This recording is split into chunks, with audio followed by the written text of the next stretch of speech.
naquela manhã. Aproveitando-se de suas fraquezas, os republicanos viram uma oportunidade para executar o golpe.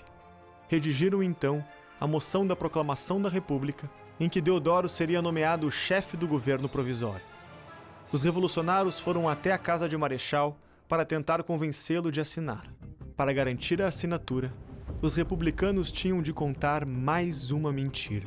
Porque, quando Deodoro fora comandante da Praça de Porto Alegre, Deodoro havia disputado com o Silva Martins os amores da filha do Barão do Triunfo. A filha do Barão do Triunfo, que é Adelaide, preferiu ao Silveira Martins.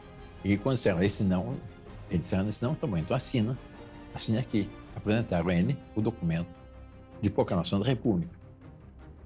Ele teve a fraqueza de assinar. Quer dizer, a República é um regime que nasceu da disputa de dois homens com uma mulher. Mais tarde, dirigiram-se à Câmara Municipal, onde proclamaram a República.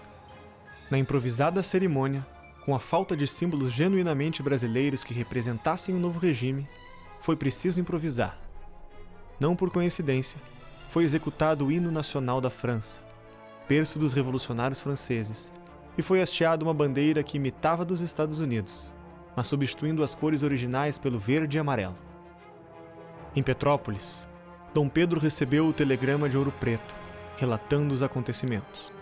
Dom Pedro II, fragilizado de saúde, percebe que a situação está difícil.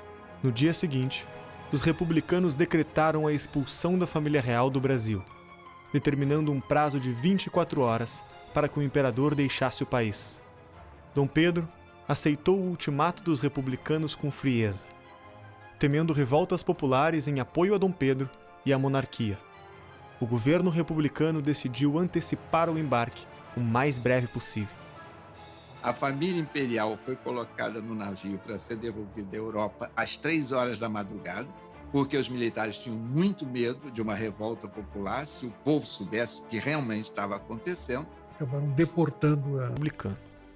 Às pressas, escondido, em meio a trapaças, mentiras e sem nenhum apoio da população.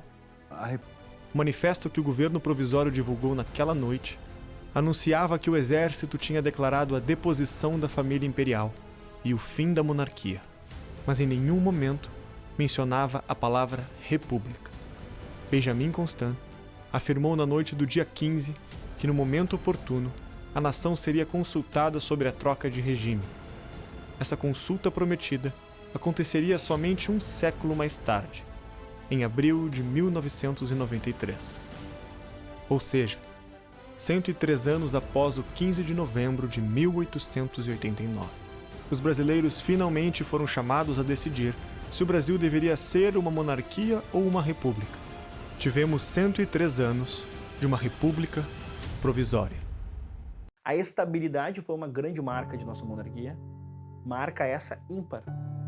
Ela nasce e ela morre com a mesma Constituição. A forma como ela morre foi uma forma digna. Ela morre com Dom Pedro II carregando terra brasileira dentro de uma fronha. Ela morre com a abolição. Ela morre com homens irreparáveis na sua conduta pessoal. E, inclusive, de modo, dentro da comparação com a nossa própria história, são referências da conduta particular. Saem de cena com respaldo popular. Respaldo esse que não se justificava apenas à luz da elite, muito pelo contrário. A popularidade de Dom Pedro II ela era saliente. Inclusive o próprio termo proclamação da República era sim um atentado, uma verborragia. Não há movimento popular. Não há uma queda da Bastilha brasileira. Há muito pelo contrário, as pessoas enxergando assim, perplexas. E se tivessem tentado mobilizar belicamente uma resistência, teriam conseguido. A Marinha, por exemplo, era monarca. Teriam conseguido. Tenho para mim que Dom Pedro II resolve aceitar o exílio em 24 horas. Ele não aceita o dinheiro que lhe é oferecido, mas ele aceita o exílio justamente para não criar uma guerra fratricida. Nos tomaram o Dom Pedro II, nosso monarca, nosso soberano, que, mesmo naquela época, ele sempre foi considerado como o melhor monarca da sua época, do mundo, o mais querido pelo povo, o que fazia melhores obras pelo seu país, mais aberto à ciência. Ele trazia a ciência para o Brasil. Em muitas coisas ele foi pioneiro nessa área científica. E vão tirar esse homem. Por quê? O Brasil passou a deixar 4 séculos de legado, tudo aquilo que maturou o pensamento e o desenvolvimento político do país, tanto no seu desenvolvimento constitucional como nos seus grandes debates e toda essa maturidade que foi sendo gestada no século XIX, ficou para trás à luz de uma expectativa de um futuro que até hoje nunca chegou.